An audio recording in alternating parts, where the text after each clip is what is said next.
ఆంధ్రప్రదేశ్ నేను ఒక మనిషి మాలమాట రాష్ట్ర కార్యదర్శి. కొన్ని సంవత్సరాలుగా ఆంధ్రప్రదేశ్ రాష్ట్రంలోనే ప్రతి గ్రామంలో ప్రతి మండలంలో కూడా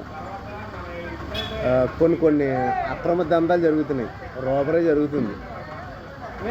అదేంటంటే కేవలం గ్యాస్ సిలిండర్లు ఇంటికి డోర్ డెలివరీ చేసే బాయ్స్ వల్ల.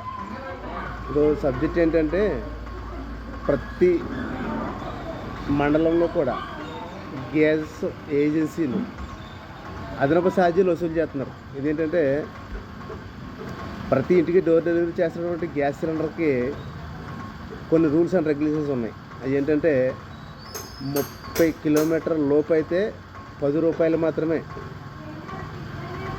ఈ బాయ్స్కి చెల్లించాలి. కానీ వీళ్ళ 30 రూపాయలు కాకుండా, ఇది 10 రూపాయలు కాకుండా, కానీ 10 రూపాయలు కాకుండా 40 నుంచి 50 రూపాయలు వసూలు చేస్తున్నారు. అంటే అదనంగా 30 నుంచి 40 రూపాయలు ఈ గ్యాస్ ఏజెన్సీ వాళ్ళు బాయ్స్తో అక్రమ దందా చేయించుతున్నారు. ఇది ఒక దందానే చెప్పాలి, ఒక రాబరీ అనే చెప్పాలి, బలవంతంగా లాక్కోవడమే అని చెప్పాలి. ఖచ్చితంగా మనకు రూల్ ప్రకారంగా 30 కిలోమీటర్ల లోపు 10 రూపాయలు ఇవ్వాలి. 30 కిలోమీటర్లు దాటితే 30 కిలోమీటర్లు దాటితే 15 రూపాయలు మాత్రమే ఇవ్వాలి. గమనించండి, ఏంటది 30 కిలోమీటర్ల లోపు అయితే 10 రూపాయలు మాత్రం ఇవ్వాలి బాయ్కి. మన వినియోగదారుడు 30 దాటితే 15 రూపాయలు ఇవ్వాలి. ఇప్పుడు అలా లేదు. మ్యాక్సిమం 30 కిలోమీటర్ల లోపు అయితే మ్యాక్సిమం 40 నుంచి 50 రూపాయల దాకా రాబరీ చేస్తున్నారు.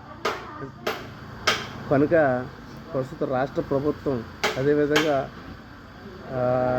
ఇటువంటి గ్యాస్ ఏజెన్సీలపై చట్టపరమైన చర్యలు తీసుకోవాలి. ఇది ఓన్లీ అవగాహన కోసమే చెప్తున్నాను. ఎందుకు గ్యాస్ సిలిండర్ ఉపయోగించుకునేటువంటి వినియోగదారుడికి చెప్తున్నాను. ఇది వాళ్ళ అవగాహన కోసం చెప్తున్నాను. ఎప్పుడు కూడా గ్యాస్ ఏజెన్సీ వాళ్ళకి 10 రూపాయల మించి ఎవరికి ఇవ్వద్దు.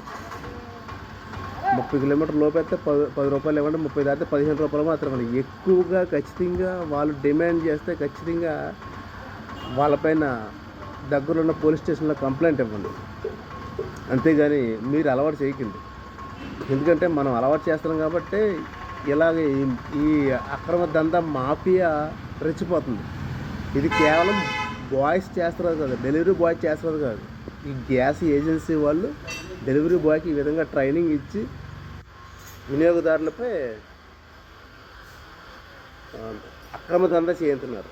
ఇది ఓన్లీ అవగాహన కోసం మాత్రమే తప్ప వేరే తప్పుగా ఏమి కాదు. ఖచ్చితంగా ఈ విధంగా మీకు జరిగితే కనుక గ్యాస్ ఏజెన్సీ నుంచి గ్యాస్ డెలివరీ బాయ్ ఏమైనా ఎక్కువ అదనంగా డబ్బులు అడిగితే కనుక వీళ్ళపై చట్టపరమైన చర్యలు తీసుకునే విధంగా దగ్గరలో ఉన్న పోలీస్ స్టేషన్లో కంప్లైంట్ ఇవ్వమని ఈ మీడియా ద్వారా నేను తెలియజేస్తాను. జై గురు.